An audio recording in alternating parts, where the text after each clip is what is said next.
What's going on, y'all? Welcome back to another episode of Flex Friday. And today's topic is going to be really fun because it's going to border right on the edge between a fitness topic and a mindset topic. But I'm a huge believer in the idea that your body will only get as fit as your mind is.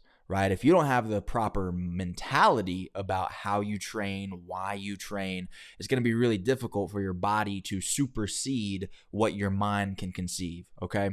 So when we think about this topic that we're going to get into in just a second here, what I want you to really do throughout the course of this video is check yourself, right? As we begin to talk about this, I want you thinking, is this something that I do? Is this something that I seek to do? Is this something that I run away from? Like, really think about that. Is this something that I actively am doing? Is this something that I am actively seeking out the opportunity to do every chance that I get and I execute on that opportunity? Is this something that I know I should do, that I want to do, but maybe I don't do it? Or is this something that I actually am running away from and I'm kind of avoiding it and I don't want to do it? Check yourself on where you are and then figure out where do you want to be and then make the adjustment. So let's get into this topic for today. You know, a lot of people say you shouldn't train to failure, which is stupid, by the way. Anybody who knows about hypertrophy training understands that you're going to have to train to failure. At the very least, on the last set of every exercise that you do, you should 100% be training to failure, if not beyond failure, right? You go to failure, get somebody to come in and spot you or drop the weight down and then go to failure again. That's how you build muscle. That's how hypertrophy works.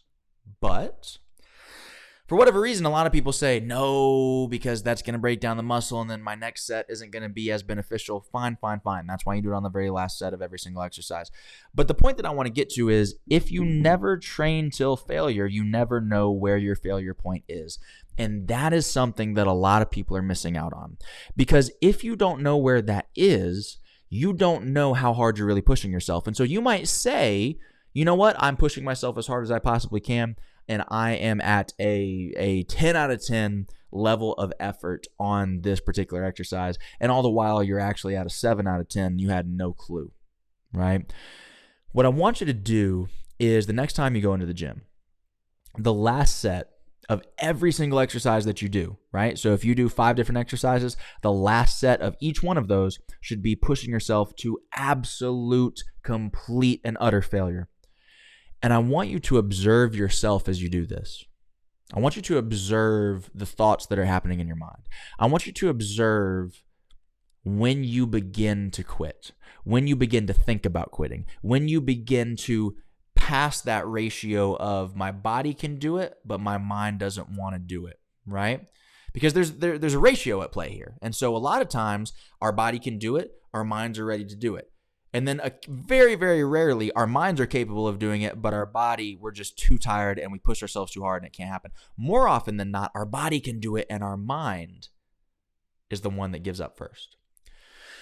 And you've got to know where that point is, because if you don't know where you typically start to doubt yourself, where you typically begin to doubt, can I do this rep? Can I do one more? Should I even try? Is it worth it? Am I in pain right now? Is this a good pain or a bad pain? Like all those doubts that come into your mind as you're pushing yourself on those last few sets, those last few reps, you got to know where that point is. Because if you don't know where your point of failure is, where that point of I'm about to start thinking about quitting, if you don't know where that is, somebody else is going to figure it out and they're going to exploit that. And that's a dangerous situation to be in. So you got to know before anybody else knows, where are your limits? Right? Another thing that I used to really enjoy doing is I would do a plank and not set a timer. I'd set a timer, but I put my phone face down so I didn't know how long I was going. And I would just plank. And the ability to sit in pain without distracting yourself. No music, no conversation, no watching TV, no thought of there's a finish line in sight.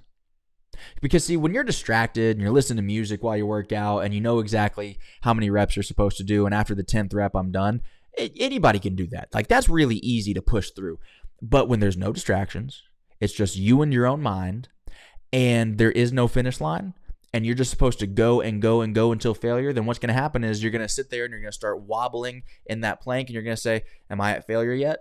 When is an acceptable time to admit defeat and come down?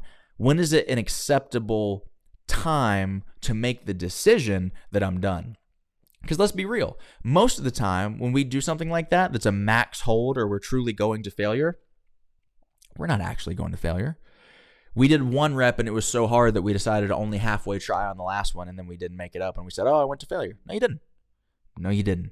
You didn't go to that razor's edge of what was possible for you, right? You're holding that plank. You're going. You start to wobble.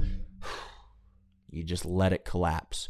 And if you had really, if it was life or death, you probably would have hung on an extra 2 seconds, an extra 5 seconds. You're like, B, what's the difference in holding a plank for 2 seconds longer and physically being unable to support my own body weight and physically collapsing versus making that decision 2 seconds prior to that I just can't do it anymore and I'm going to allow this to happen? What's the difference? The difference is one is a decision and one is actually going to failure.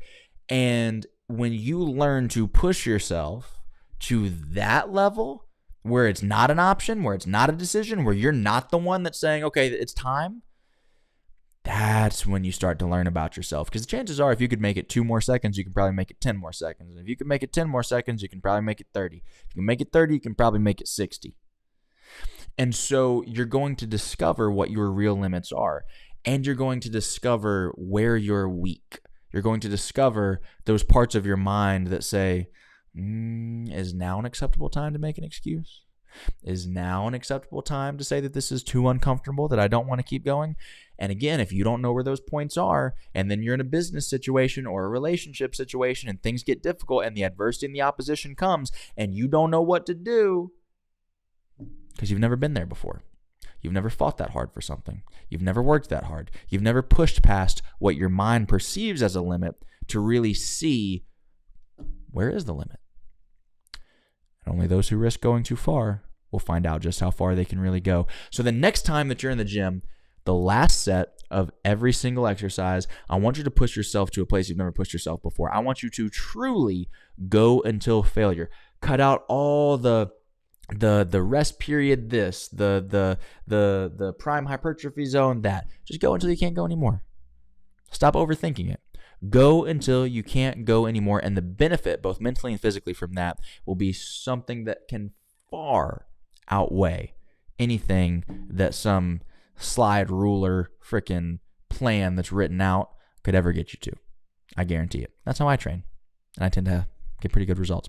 If this gave you any value whatsoever, I'd love for you to comment, subscribe, and share. Be sure to share it with anybody else who could also get value from this. Check out imbburns.com for more of this type of content, or supermanshred.com if you're interested in personal training with me. And I would love to see you in there. Till next time, have a great Flex Friday.